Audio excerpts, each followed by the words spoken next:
Welcome, everyone. It's good to have you with me for our November 12th, 2024 webinar. Our title tonight is Untangling, Sorting Things Out, Seeing Them Clearly, and Freeing the Energy that They Hold. I'm delighted to be doing this webinar for a couple of reasons. One, it's based on a new book called Untangling, How You Can Transform What's Impossibly Stuck by Barbara McGavin and Weiser, Cornell. I'm going to hold the book here in front of my face and hopefully you can see it okay. Sometimes it focuses, sometimes it doesn't. Um, but it's a wonderful book available in paperback. So that's one of the reasons why I'm excited to do this. But the other reason, and the biggest reason, is that it affords me an opportunity to talk more about why or how I do much of the work that I do these days with people in terms of seeing what's going on in their lives, why various often illnesses are manifest, or why they're having various feelings in their body or thoughts in their minds, worries and concerns and such, and being able to sort things out, see them clearly, and uh, then freeing up the energy that these uh, conflicting parts hold. We're going to talk a lot about parts tonight um, as parts within us, components of us that act as if they were independent beings within us, but they hold feelings, they hold beliefs, they hold attitudes that take different positions on what's happening in our lives, often producing conflicts that get us stuck.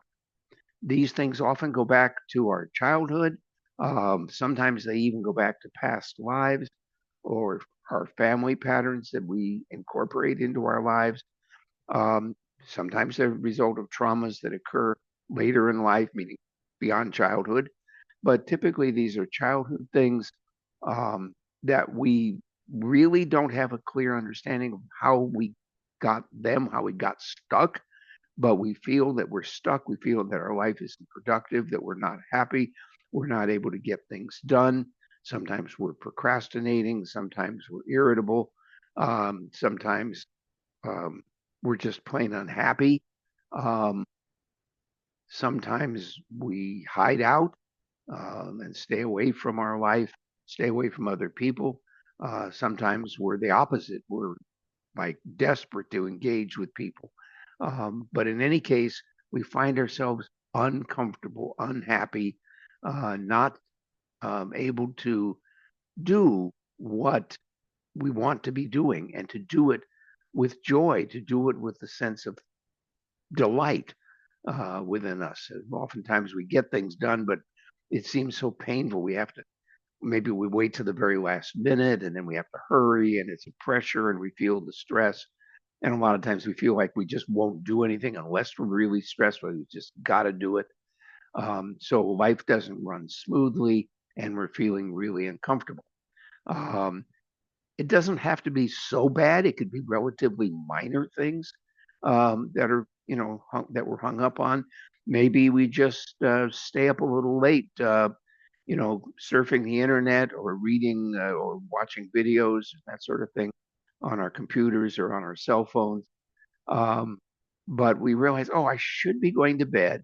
There's a voice within us. There's a part within us.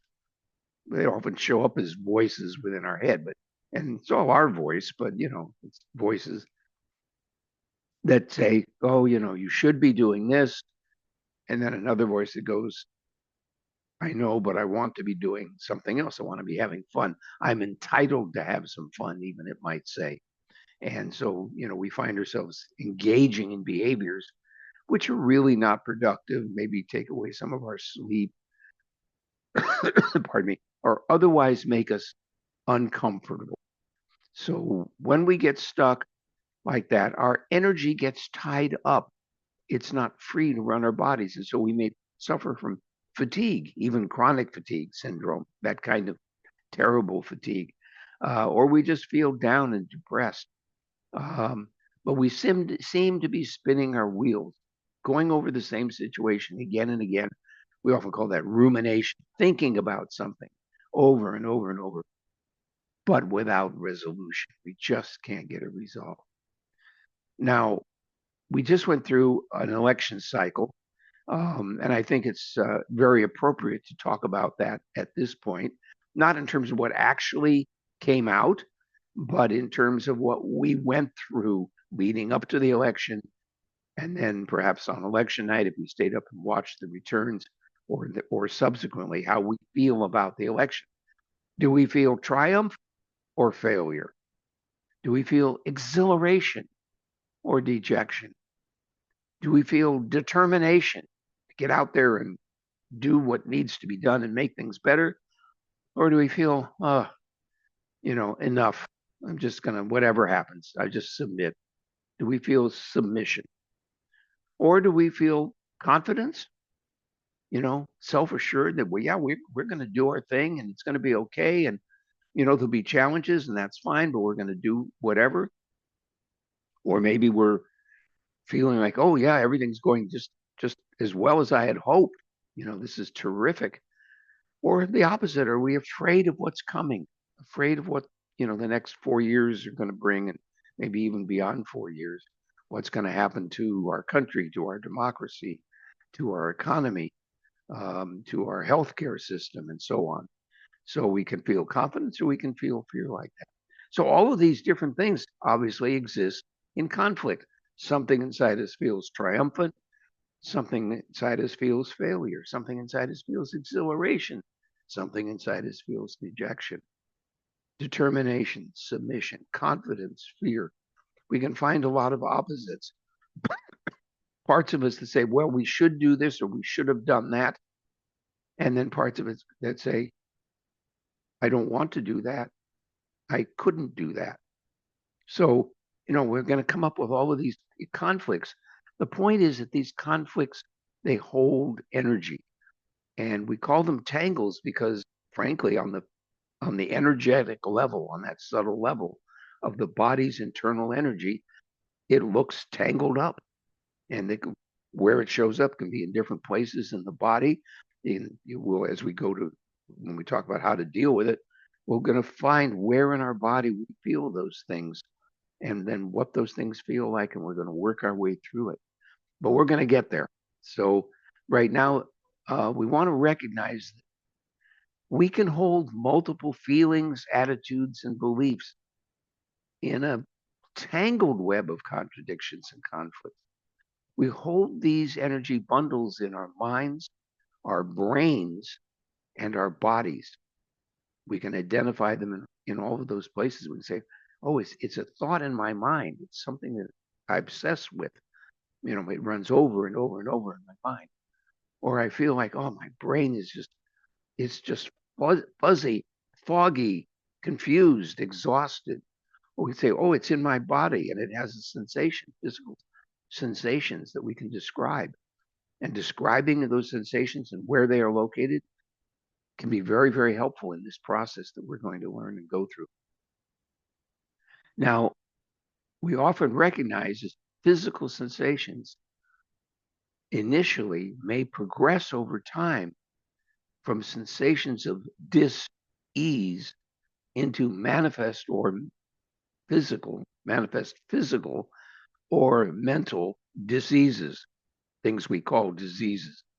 It just means that the process of disruption has become more complete. And so now we have something that maybe actually needs, some kind of healthcare treatment, mental health care or physical health care.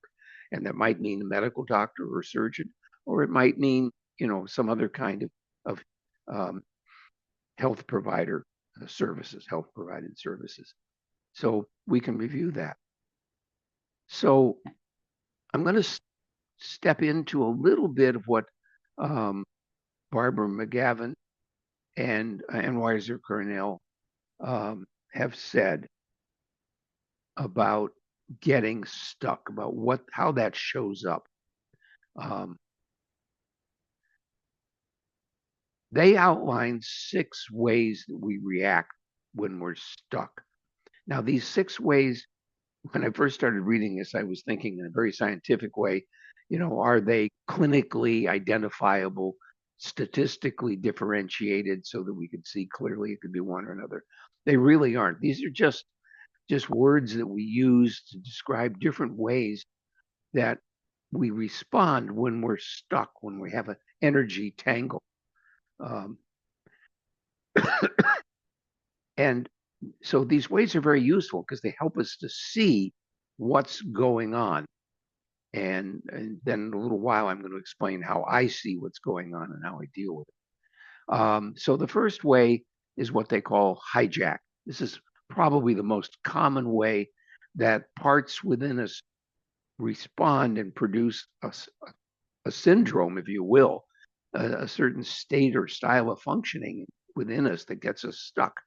And the hijack is where a part takes control over one's behavior, like a compulsion, while another part says, stop that. For example, uh, watching videos or reading messages on one's smartphone or computer, particularly late at night, and just staying up. I have a little personal experience with that. I can kill an hour just like that. I don't even, I look at it afterwards and go, like, where did the time go? I only watched a few videos. But if I actually go back and look at my log, where I had signed in, well, there were a lot of them. But you can, there's so much out there on the internet now. You can literally waste hours without ever realizing it. So a part hijacks the system. It takes over control of the operating system within your brain. This is an analogy. It's, a way of looking at it. But the important thing is that part is running the show, and the other parts go like, no, no, stop! You got to go to bed. Stop that! Stop that! Those parts are suppressed. Those parts, really don't come into play. And sometimes you'll get to a point where something will happen, and and then some other part will go, you shouldn't be doing that, or you're a terrible person for doing that, or you've got to stop doing that and go to bed, or take better care of yourself, or whatever it says like that. And so sooner or later, another part comes along, and that's the clue that we have a situation where there's a tangle. That means there's at least two parts, and it could be many more, that are in conflict with one another, that are fighting over that, and that are holding the energy. And then, so one of the common ways that that shows up is that one part takes control, and we call that hijack. It takes control. You can even think of having a control panel in your head. You remember a few months ago, I did a webinar on the movies. There are two of them, Inside Out, Inside Out 1, Inside Out 2. And, there's a control panel in there, and there are different emotions. In that case, the parts are just single emotions, and the different emotions fight over control of the control panel. So hijack is a very common form. Another one that's very common is known as a takeover. When not knowing what to do or lacking outside resources, an anxious part, and this is very important to realize that in a takeover, the part that takes over is very anxious, and it comes forward to do something to try to make things better. But it's like a child taking on an adult role. It doesn't really know what's best or how to do, but it just feels that something's got to be done. So it's going to take over. And we see this a lot, shows up in many ways. Excuse me. One of the most common ways is to see ourselves having very rigid thinking about things, about people.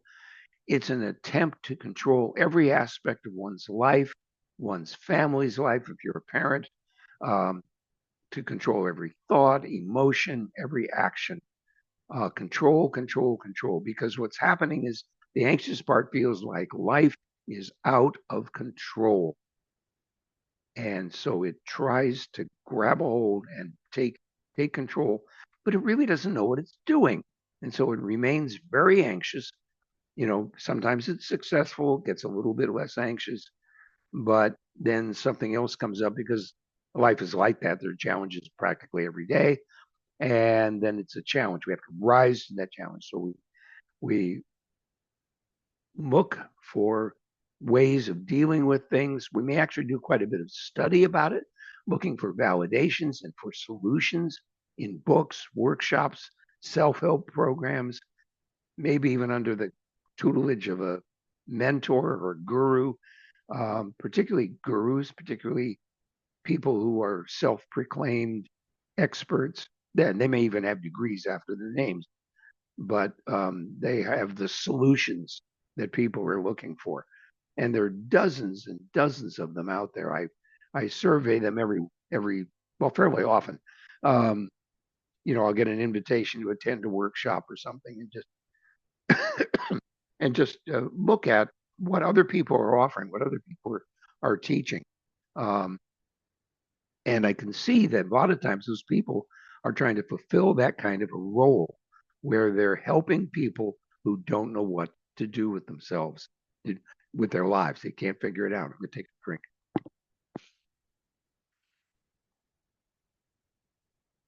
Thank you. Um, so they look for validations, they look for guidance, they read books, manuals, go to workshops, read magazine articles, and magazines, particularly the what do we call it, the home magazines or the beauty shop magazines or whatever they're loaded with articles that are supposed to help people live their lives. And they can be very helpful. There's nothing wrong with them, really. Um, but they don't clear the tangle, they don't clear the energy out. And so one goes from one day to the next, from one problem to the next. What do I do? What do I do? What do I do? Where am I going to find a solution? Um, and they generally are looking for resources. The resources can be helpful, but they still wind up dealing with problems in exactly the same way, time after time after time. Now, a third way that our parts react when we're in conflict inside, in tangles, is rebellion. And rebellion involves broken promises to oneself and others, things not getting done. I will go do this. I will take care of the house. I will clean and wash the dishes and vacuum the floors and put out the trash and so on and so forth. And at the end of the day, we look and go, hey, it didn't get done. And it's as if a part is on strike that refuses to do what at least one other part adamantly thinks should be done. So we have two parts again or more that are in conflict that produce an action block. They can't function. One part says, you got to do this. And another part is secretly saying inside, I'm not going to do that. I don't want to do that. It's not fun. It's work. And I'm tired and I need something for myself. Now, we may not get that whole message. We may only get a little fraction of that message. And that's okay. But we're missing the core of what's going on inside us. We're not seeing that there's a rebellion taking place. And as again, oftentimes the part that's rebelling is not obvious, it's not seen. We don't hear it. It's like it doesn't have a voice. It just doesn't let us get stuff done. It always finds something else to do. I'll do that, but before I do that, I'm going to do this. I've earned it. I did that. Now I'm going to go play for a while. I watch that happen in myself, not infrequently. It's like I'll finish a project. I go like, okay, now I have three other projects I got to do today, but before I do that, I'm going to take a few minutes and just relax, have some fun. That sounds perfectly legitimate. That voice is very clear and strong. What isn't clear is the part that's going like, I'm not doing that. I deserve to have a good time. Forget it. I'll get to that stuff someday. And if I don't, so what? It can be very cynical, that part that's in rebellion. Another part is, and they're down to the fourth one now, is intimidation. Which is the state of having an inner critical parts. I was going to say a circle of parts, which they could be in a sense. Inner critical parts that attack and undermine oneself and keep us from being productive and keep the productive parts in check. They keep us from being productive. These critical parts, and this is how you recognize what's going on. They're intimidating us from doing what we need to do. So it's like rebellion, except here the rebellious part is really evident as primarily anxious, powerless backseat drivers. They're not in control, but they're trying to be from the backseat of the car. Powerless drivers, anxious, lonely, and tormented. Lonely and tormented. Now, it's very important to recognize that loneliness. And that can be a predominant factor, but they're also tormented. They're very, very unhappy. They believe they must continue to try to run the life, even when they're exhausted, because they're the only ones, they believe they're the only ones who can save us. And so you may find a sort of martyr part in there, trying to save us. They believe that they've got to do it because nobody else is going to step up and do it, but they're not necessarily very good at it. So they're like a part that's on strike on the one hand, um, but the dynamic is a little bit different here, and it's mainly a part that's anxious, powerless, lonely, and tormented. Okay, a fifth reaction pattern is despair. Despair is that feeling of being lost in the dark, living at the bottom of a pit. And in the book, they capitalize the word pit to really emphasize that you're down in a hole and you can't get out and it's dark and you don't know what to do.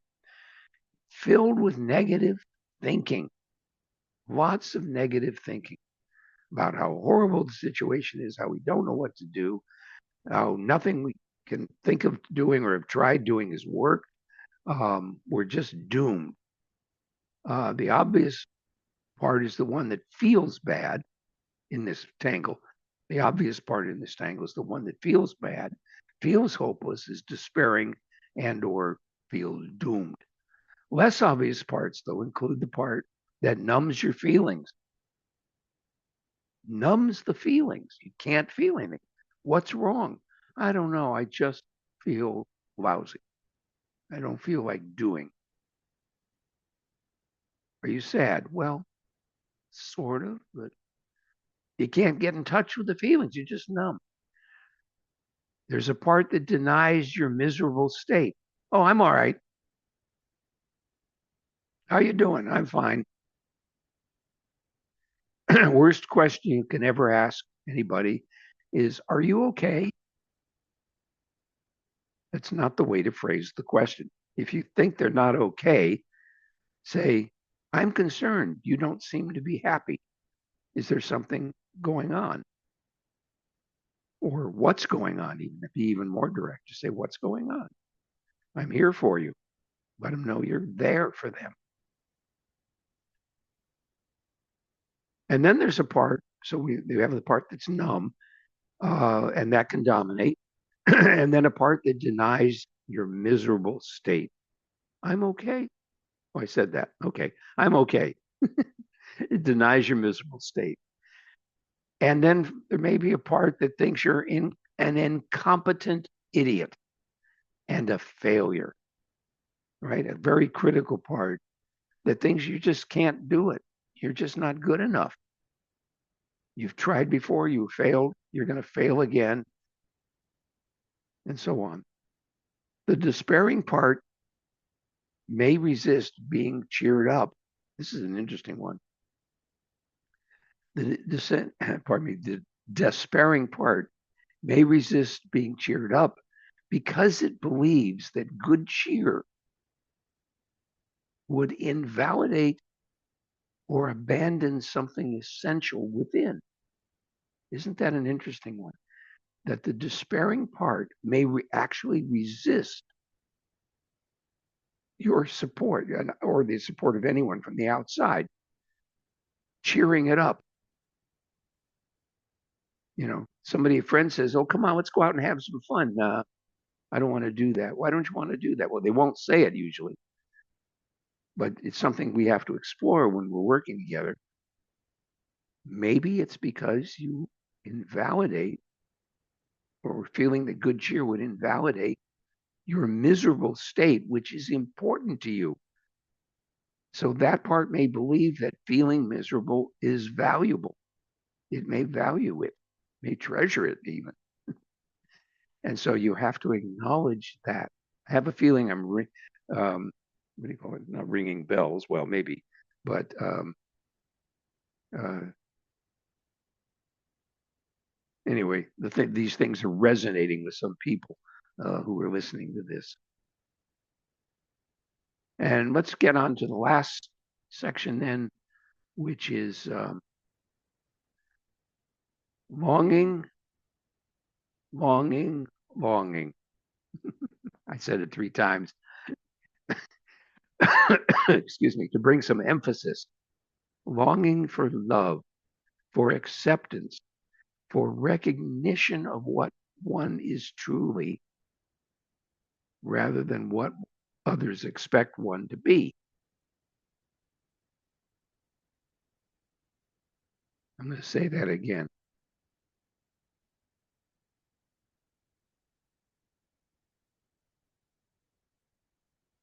Longing for recognition of what one is truly, rather than what others expect one to be. I think everybody knows I was a pediatrician when I was in clinical practice. And one of the things I used to see in kids, particularly kids who seemed very depressed, withdrawn, or sometimes acting out and getting into a lot of trouble, was that if I could spend time with them alone, they tell me their parents don't get them. Their parents don't understand them. The parents think they are a mystery, which makes them feel very insecure. But they also feel very lonely. My parents, and sometimes the teachers, don't see me. Now, when you get to school, probably well more than half your teachers do not see you. You're just another student in the classroom. And if you're special, you're either special because you're especially bad, that is to say, you're a behavior problem, or you're especially good. You do all your homework and you do things really well. And you may even be a teacher's pet, meaning you help out in the classroom, that sort of thing. But having that feeling that you're not known, you're not recognized. Now, if you have gender dysphoria or another identity issue, that just makes it all the more worse, all the more difficult. It's so hard to deal with because that longing for love and acceptance and recognition for what one truly is just doesn't go away. You may get some temporary relief. Maybe you meet somebody who becomes a friend or a lover, and you feel like, oh, they validate me, they're wonderful. But if a relationship is built on somebody else's validation of you, that's a very risky situation because it may get to the point where they don't feel like validating you anymore. They may see you as needy, and that's a very, very desperate place to be in when you feel needy and other people see you as needy and they reject you because you're needy. Oh, they're such a leech. They're hanging on me all the time, and I'll push them away. And so that person feels rejected. That's a big part. So revealing one's longing can bring that rejection. And it's, it just increases the suffering because it makes it real in the sense that, no, you really aren't loved anymore. um, Other parts can try to protect you from this judgment and judgment and rejection, as well as helping the feeling of loneliness and emptiness. So they try to protect you from all of these bad feelings that are normally there. The original experience of lack must be addressed for the energy of loneliness to dissipate. In other words, if we have good experiences of being accepted and loved for who we are, that helps. It makes us feel better, but it doesn't necessarily clear the energy of loneliness that came to us typically from our childhood. And so the result is that the loneliness continues, the fear of loss of whatever love we have and whatever love we are receiving, the fear of loss of that is very distressing. And loneliness has a way of hijacking, to go back to that first way of responding, it hijacks our resources and makes us compelled to do certain things while leaving unfulfilled the basic need for recognition and acceptance for who we are. Now, it's worth kind of noting that longing parts often have kind of fluctuating moods. They can be euphoric when they meet somebody and there's some resonance and they feel good for a while. That can bring a euphoria. But then they can become despairing when the newness wears off and maybe the person that we're involved with begins to realize that we're quite needy. And so then we become despairing. They can also become enraged. This is an interesting one, and it's associated mostly with that feeling of longing. Become enraged because they were rejected, because they were cast out, because they weren't accepted, often right from the get go. And so that rage can be very powerful and very dangerous, actually. It can actually manifest in behavior, as violence. So it may be getting angry, and so it may just be a temper, but it can also be very destructive, either destructive words or destructive physical activity.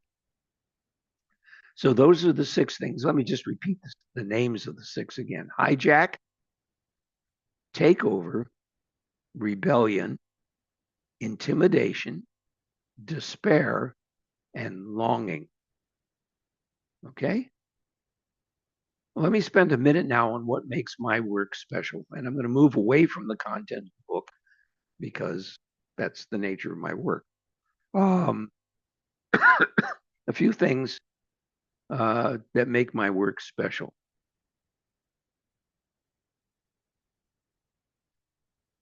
The first one is that I'm able to hear the different voices crying out from within a client's tangles. So in a tangle, there are different parts. I've used the term voices here, but it's the same thing. Different voices crying out in conflict. And sometimes people can get all of those voices in a single sentence, certainly in a single paragraph. But I've seen somebody actually get 4 different voices in a single sentence. And so being able to hear that allows me to help people identify the different parts. Well, you have this part, you hear that when you say this, that sounds like somebody who's feeling lonely. When you say that, that sounds like somebody who's being critical. When you say something else, that sounds like somebody, who is hijacked, it's taken over. The hijacking part doesn't usually make any noise, although they may.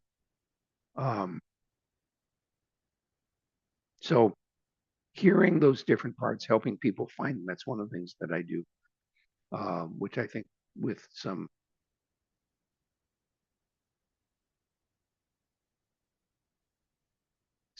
ability, some good ability. I can also sense into parts that don't reveal themselves readily. And on the silent level, I do this. And I find their hidden feelings, attitudes, and beliefs and support them through my presence. We haven't talked about presence yet, but I'll do that in a minute. But I can find the hidden parts, the ones that are silent. And I'm just trying to think if there's a way I can describe how I do that. It's with my attention. It's called I was trained in matrix energetics, and in matrix energetics, it's called tracking. You simply keep track of where your attention goes. And my attention will go somewhere in somebody's body.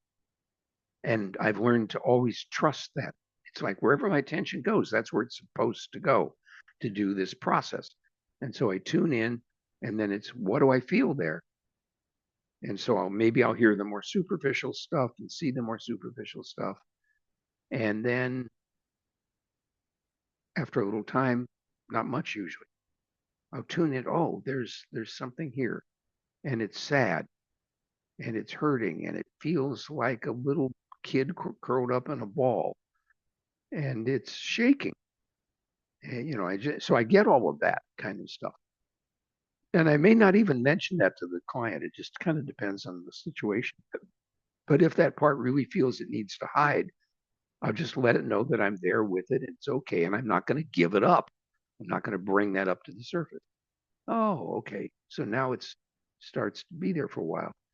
And then it may show me what it needs. I'm sort of moving into how the therapeutic process unfolds, but that's okay. So we go through that, and I can be with them and support them. I use the word presence. It's my coherent attention, just my attention, where my attention gets drawn. So that's one of my special abilities. And then I'm able to work with these energy tangles to help them untangle. And again, it's by applying my coherent attention, because when I do that, I act like a catalyst.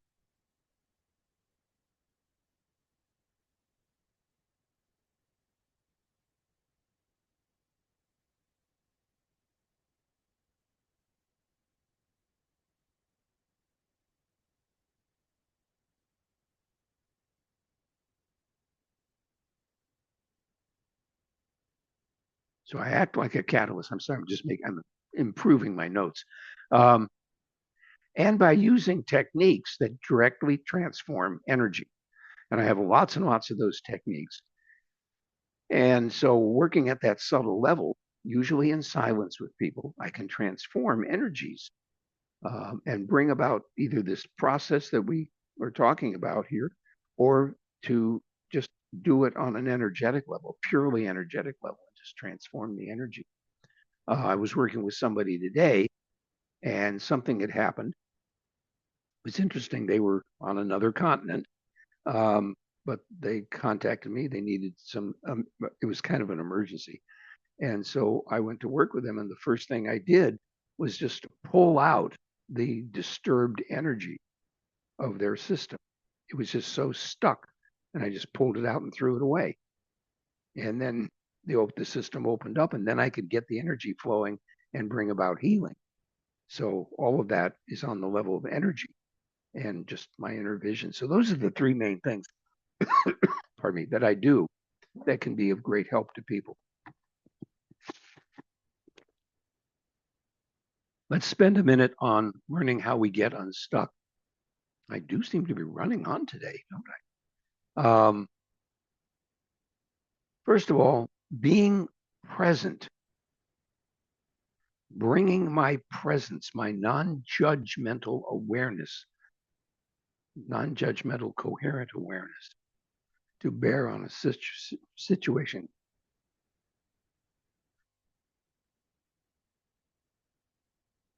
um, is a powerful tool.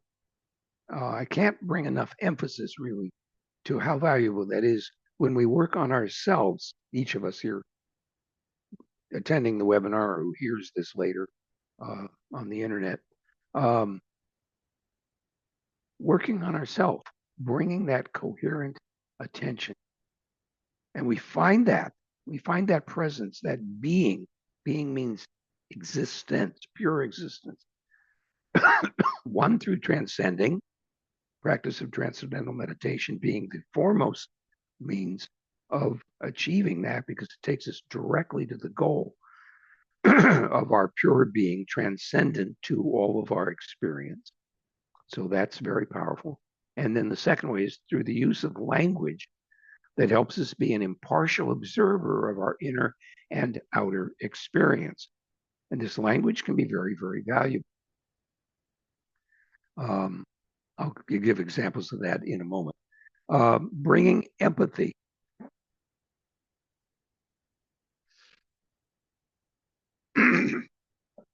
Bringing empathy, genuine concern for our compassion for all of our parts, to bring that compassion, to bring that empathy, our genuine concern for all of those parts, and bringing curiosity. This is another big one. Bringing curiosity. Curiosity opens the way for parts to reveal just what they believe and feel. It's a very powerful tool to have curiosity. Again, curiosity means without judgment, without any criticism. I'm just curious about why that is or what that is, but I'm not going to judge it, because if we are judgmental at all, those parts clamp up, they hold onto their energy, they do not release it, they do not transform, and the problem persists. This formula of approaching through that non-judgmental, coherent awareness. Unconditional love is another term that gets used for that. Unconditional love. We have to have unconditional love for the parts within us, no matter how much some other part may think that part may be ugly or a failure or disgusting, whatever. So this language that I use, which comes from Barbara McGavin and Ann Weiser, Cornell, and I've studied mostly with Ann. They call it focusing, and the language is very simple and very, very powerful. We just say, something inside me feels. And as soon as we say that, we are taking a perspective. I'm observing that something inside me feels, and then whatever it is that it feels.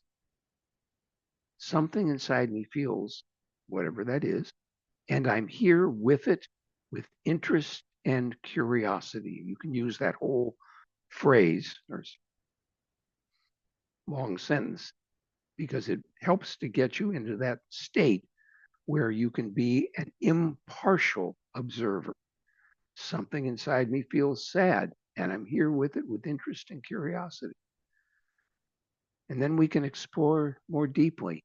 And it feels like, and then we name how it feels. It feels rough. It feels hard. It feels cold. It feels hot, burning, raw.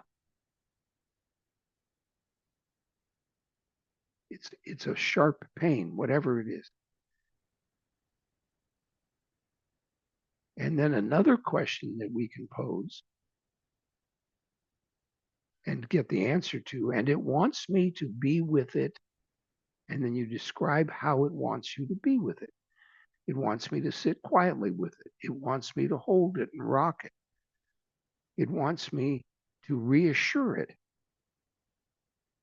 It wants me to let it know that it doesn't think I'm horrible, and so on.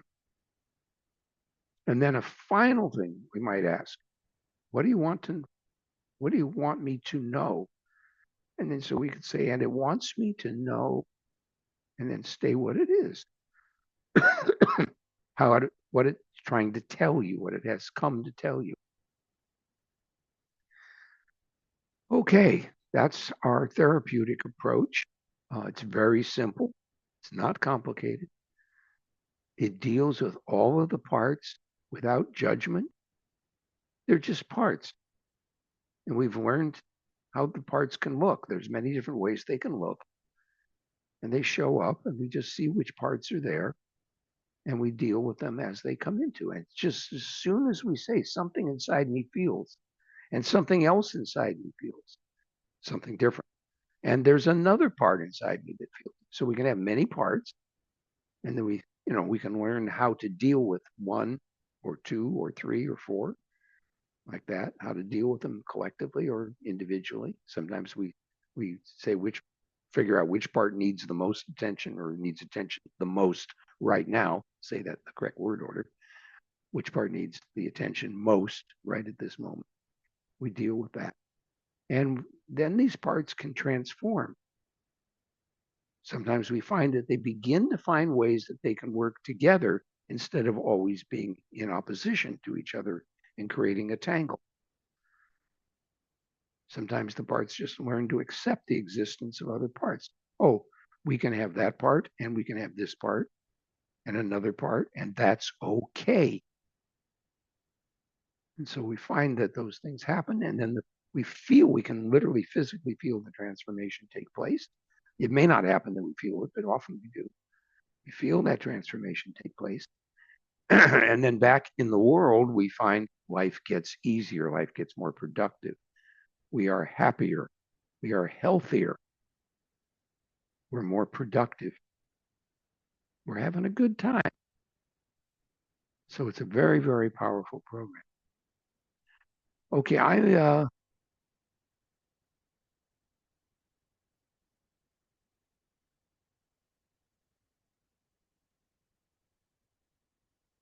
I'm going to move on at this point and not take questions. I'll take them at the end, but I'm going to end this recording here, and then we will move to the group clearing session.